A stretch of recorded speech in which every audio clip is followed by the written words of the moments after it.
And now I understood why the old men of the village were sitting there in the back of the room. It was because they were sorry too. They had not gone to school more. अभी वो narrator को समझ में आया कि भाई गांव के जो लोग हैं वो बैक क्लासरूम के लास्ट बेंच पर क्यों बैठे थे. एंड इट वॉज इसलिए बैठे थे because they were sorry, they were regret that they had not gone to school more.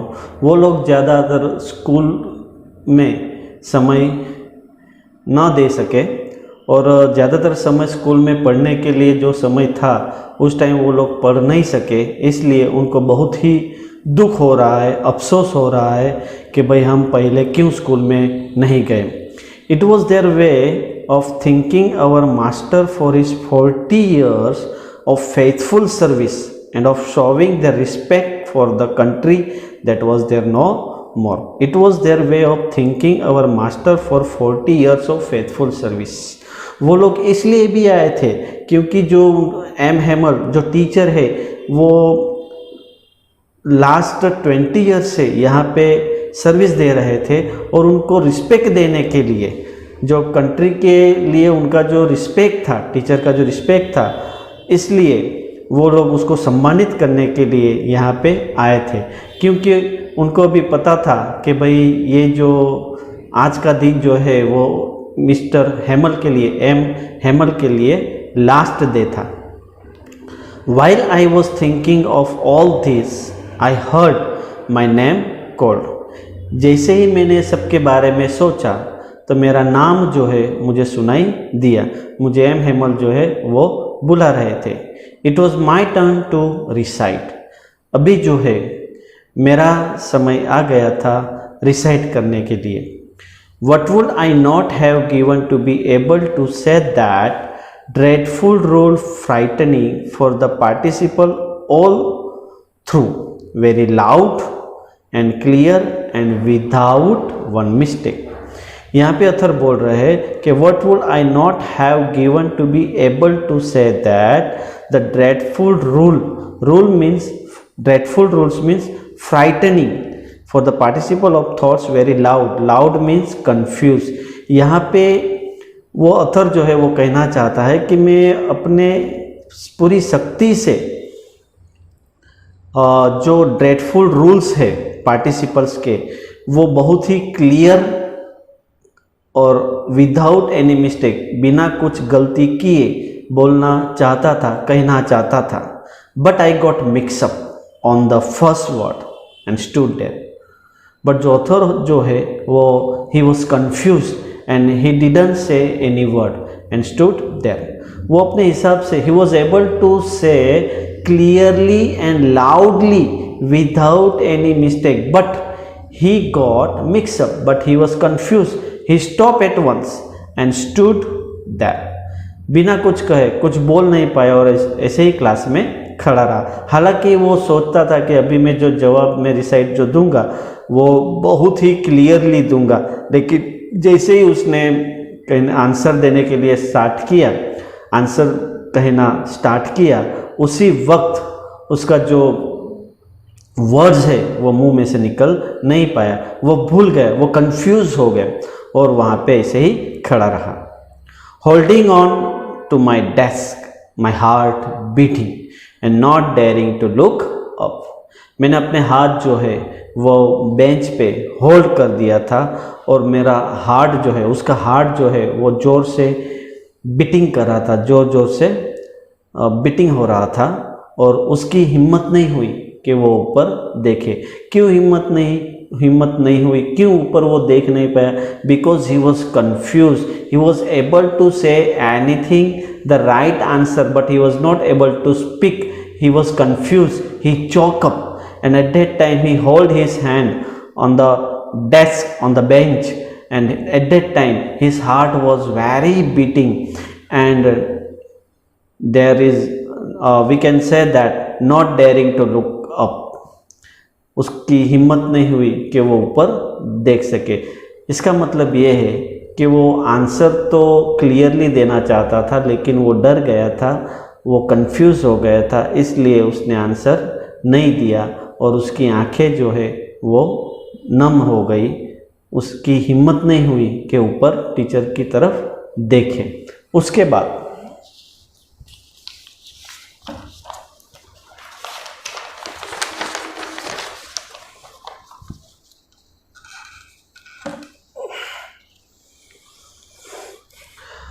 Next paragraph, I heard M. Hemal say to me, I wouldn't scold you little friends, you must feel bad enough. उस समय M Hamel ने अथर को कहा कि भाई मैं आपको scold नहीं करूँगा, मैं डांटूंगा नहीं आपको, लिटिल फ्रेंड्स आपको शर्मिंदा होना पड़ेगा। सी हाउ इज इट, देखा ये कैसे हुआ।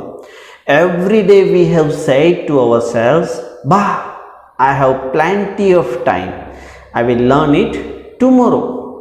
Every day हम ऐसे ही कहते हैं अपने आप से कि भाई हमारे पास तो बहुत ही समय है और हम नेक्स्ट डे टुमारो जो है अगले दिन हम पढ़ लेंगे। And now you see where we have come out, और आपने देख लिया रिजल्ट कि क्या आपका रिजल्ट आया। दैट्स मीन्स आप सोचते हो कि भाई अभी क्या पढ़ना, अभी तो बहुत ही समय है, कल पढ़ लेंगे, लेकिन आज आपने आपका रिजल्ट देख लिया कि आप जो है वो एक्सप्रेस नहीं कर पाए। Come out that's means result. That's a great trouble with Alsace, यही तो समस्या है अल्सेस के लोगों की। She puts off learning till tomorrow, puts off means postpone. Alsace के लोग जो है वो ज़्यादातर टुमारो पे पूरा लर्निंग जो है वो पोस्टपोन कर देते हैं कि भाई आज नहीं कल पढ़ेंगे, आज नहीं कल पढ़ेंगे, और जैसे ही पढ़ने का वक्त आता है उस टाइम वो लोग कुछ पढ़ नहीं पाते, रीडिंग भी नहीं कर पाते। Now those fellow out there will have the right to say to you, अभी जो फेलो है, जो लोग हैं, वो उनको आप हक दे रहे हो, वो राइट दे रहे हो कहने के लिए कि हाउ इज इट, देखो ये कैसा है। You pretended to be Frenchman and yet you can neither speak nor write your own language. Pretended to be that's means imagine to be, show to be. आप दिखावा करते हो कि भाई आप जो है वो फ्रेंच मैन है, हालांकि you can not neither speak nor write your own language.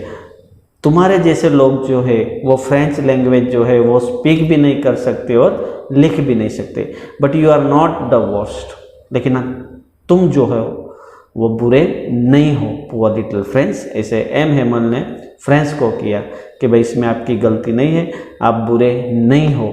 We have all a great deal to reproach our self with. Reproach that means blame, disappointed.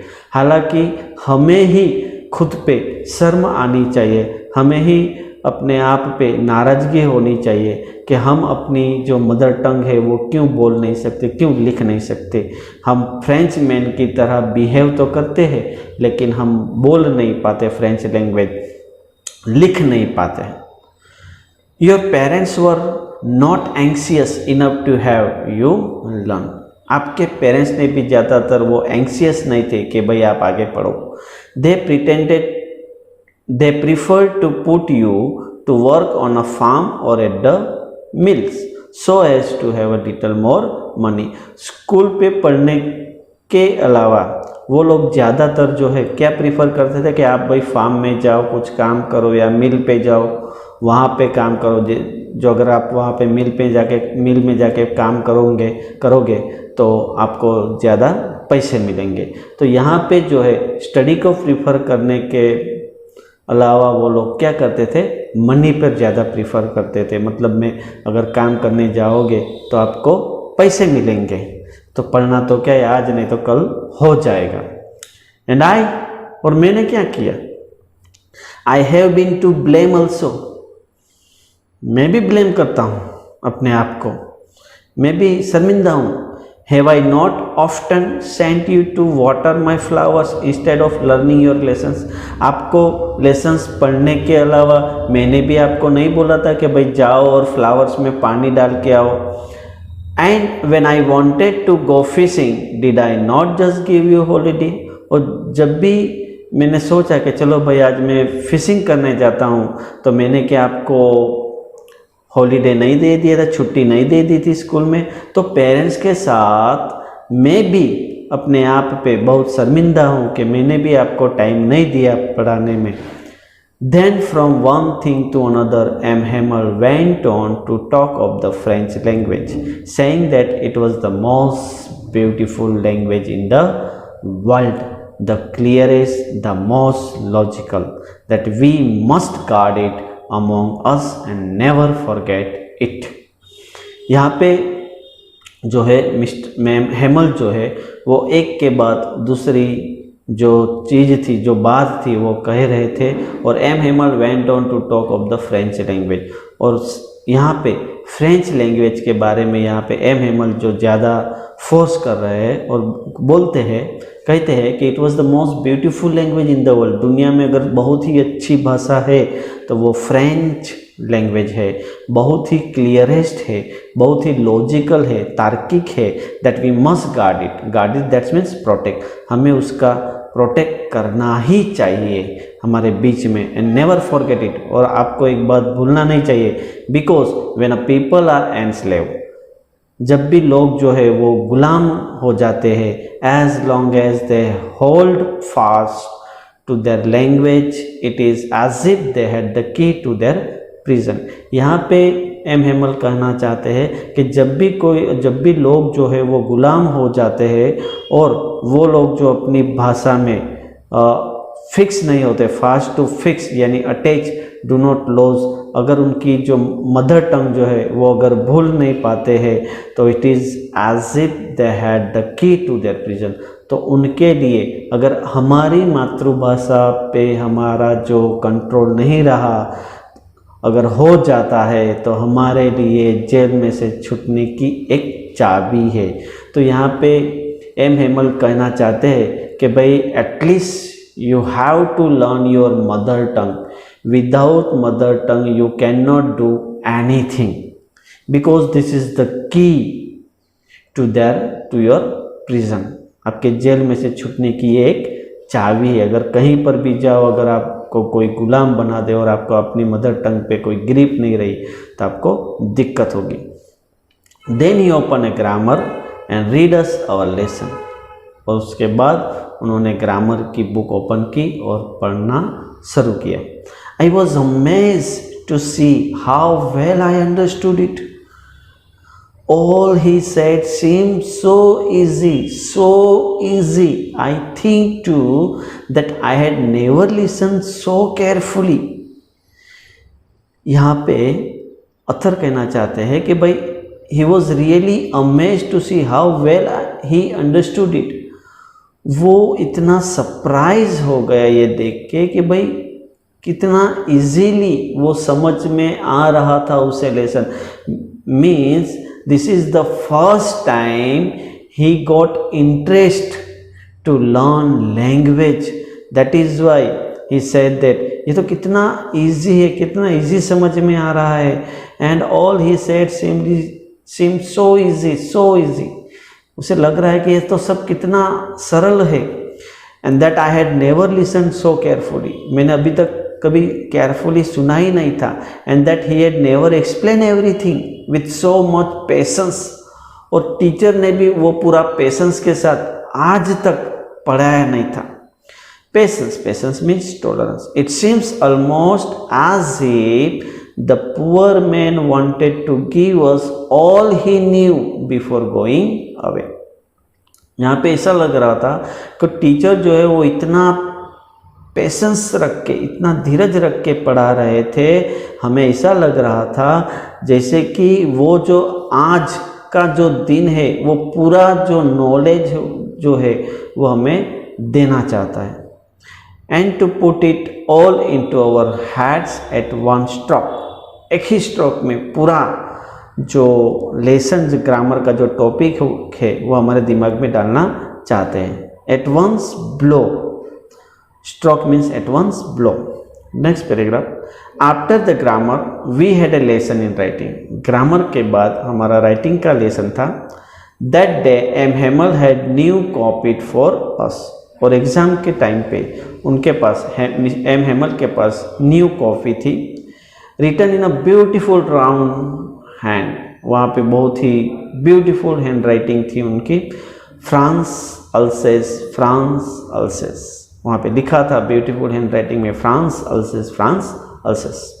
They look like little flags floating everywhere in the school room. ऐसा लग रहा था, ये जो beautiful writing जो है वो ऐसा लग रहा था जैसे कि क्लास के अंदर पूरे स्कूल के रूम में वो फ्लैग की तरह, फ्रेंच के फ्लैग की तरह फ्लोटिंग हो रहा था। Even hung from the rod at the top of our desk. हमारे डेस्क के ऊपर भी जो रोड था वहाँ पे ऐसे लटकी हुई थी वो फ्लैग जो है वो। You ought to have seen how everyone set to work. आप देख सकते हो कि आप कितने अच्छी तरह से वो बच्चे जो है वो काम कर रहे हैं। And how quite it was. और पूरा क्लास में सन्नाटा छाया हुआ था। सब बच्चे जो है वो शांति से एग्ज़ाम दे रहे थे, लिख रहे थे। The only sound was the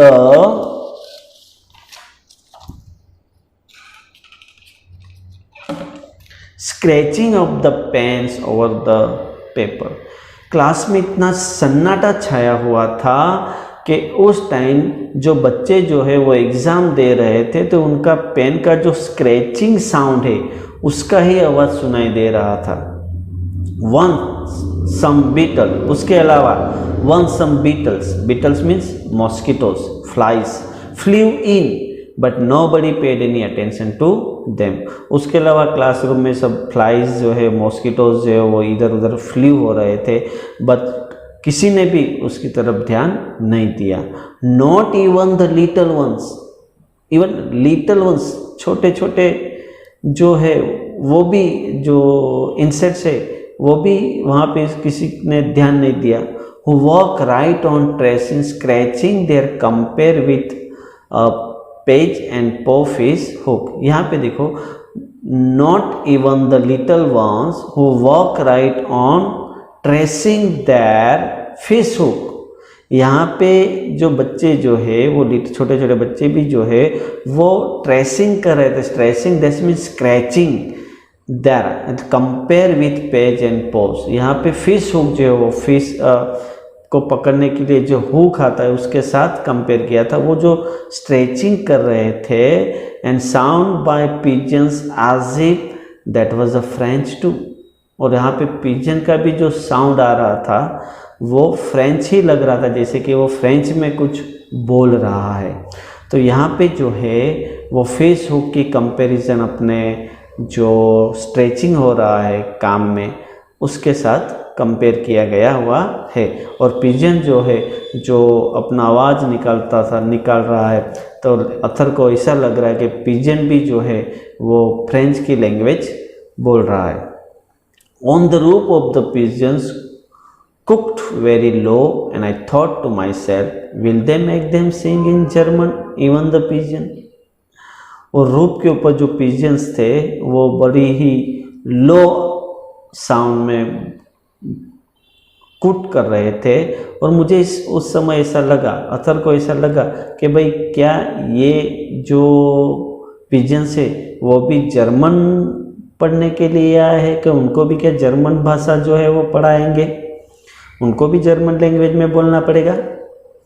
next paragraph, whenever I look up from my writing I show M. Hamel sitting motionless means still in his chair and gazing means staring interestedly, first at one thing then at another.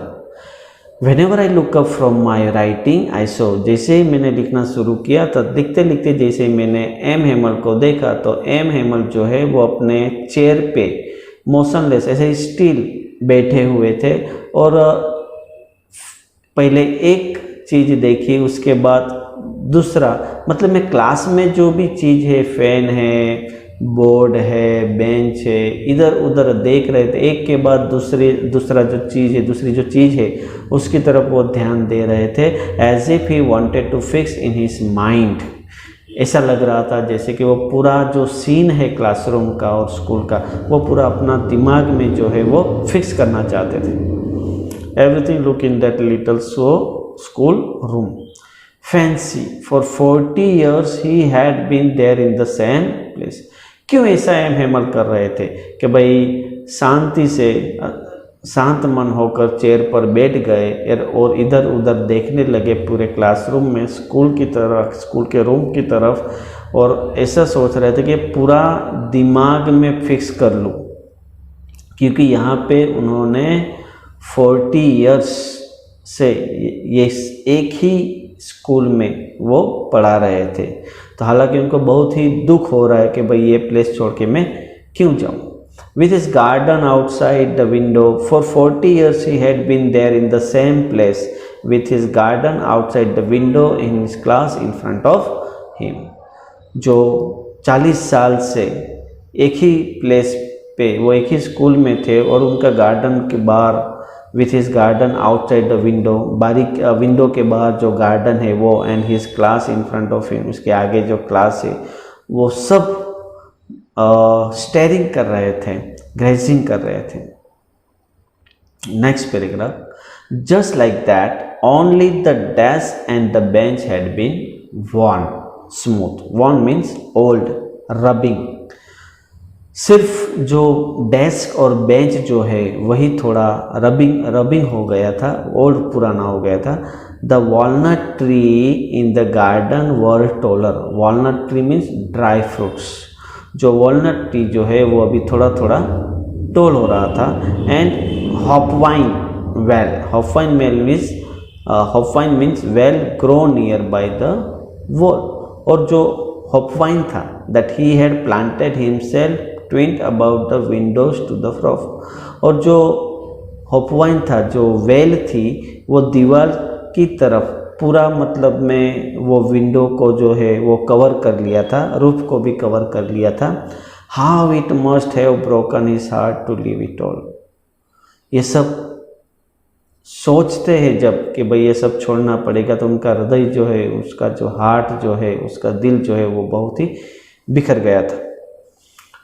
Poor man, to hear his sister moving about in the room above, packing their truck luggage, for they must leave the country next day. How it must have broken his heart to leave it all. Poor man, बिचारे M Hemal, to hear his sister moving about in the room above, packing their truck, for they must leave the country next day. यहाँ पे जो है उनकी sister जो है, M Hemal की sister की आवाज़ सुनाई दी गई और वहाँ रूम पे गए और जो अपना पैकिंग जो है उनके ट्रंक यानी कि लगेज सूटकेस में वो पैकिंग कर रहे थे, और उनको पता चल गया था कि भाई अभी नेक्स्ट डे जो है उनको जाना होगा। Next paragraph, but he had the courage to hear every lesson to the very last. But यहाँ पे कहा गया है कि he had the courage to hear every lesson to the very last lesson तक यहाँ पे उन्हें जो करेज था वो सुनने के लिए उन्हें जो हिम्मत जो थी वो इकट्ठा किया था। आफ्टर द राइटिंग, अथर ने, after the writing we had a lesson in history. Writing के बाद उनका जो है वो हिस्ट्री का लेसन था। Then the babies chanted their बाबी बेबी बोबू। और यहाँ पे जो है जो बेबीज यानी कि स्टूडेंट्स, वो चांटेड कर रहे थे कि भाई अल्फा जो फोनेटिक्स है, फोनेटिक्स जो है बा बेबी बोबू, down there at the back of the room. और वहाँ पर जो है वो बच्चे जो है वो पूरा चांटेड कर रहे थे अल्फ़ाबेट के भाई बा बेबी बोबू, down there at the back of the room. Old Osser village man had put on his spectacles and holding his primer book in both hands, spell the letter with them. Primer means मैंने आपको पहले ही बोला था वो book. और यहाँ पर जो विलेज पीपल जो है ओल्ड ऑफिसर विलेज मैन जो है वो भी अपना स्पेक्टेकल्स पहने हुए थे और वन बाय वन जो है वो बुक को दोनों हाथों से पकड़ते हुए वो लिख रहे थे अपनी नोटबुक में, जो अल्फ़ाबेट थे पढ़ना चाहते थे वो। You could see that he too was crying. आप देख सकते हो, ऑथर ने कहा कि भाई आप देख सकते हो वो लोग भी मतलब में रो रहे थे। His voice trampled with emotions, उनका जो वॉइस जो था वो भी ट्रैम्पल्ड हुआ था, वो भी पूरे इमोशंस हो गए थे। And it was so funny to hear him that we all wanted to laugh and cry. और हम तो बच्चे थे, अथर बोल रहे वो तो बच्चा था, उस समय उसे क्या पता, तो वो भी रोना चाहता था लेकिन उसे थोड़ी हंसी आ रही थी। How well I remember it that last lesson. और मुझे बहुत अच्छी तरह से वो लास्ट लेसन याद है कि भाई जो विलेज पीपल है वो भी आए थे और अल्फ़ाबेट में जो बा बे बी बो बू फोनेटिक्स जो है वो पढ़ रहे थे, उनका वॉइस भी पूरा चौक हो गया था, फुल ऑफ इमोशंस हो गया था, वो भी रोने लगे थे। तो ये अथर को जो है वो हंसी भी आ रही थी और रोना चाहते थे लेकिन वो रो नहीं पाए। तो उनको ये पूरा क्लास जो है वो याद था कि भाई ये लास्ट लेसन कैसा था वो। How all at once the church clock struck 12।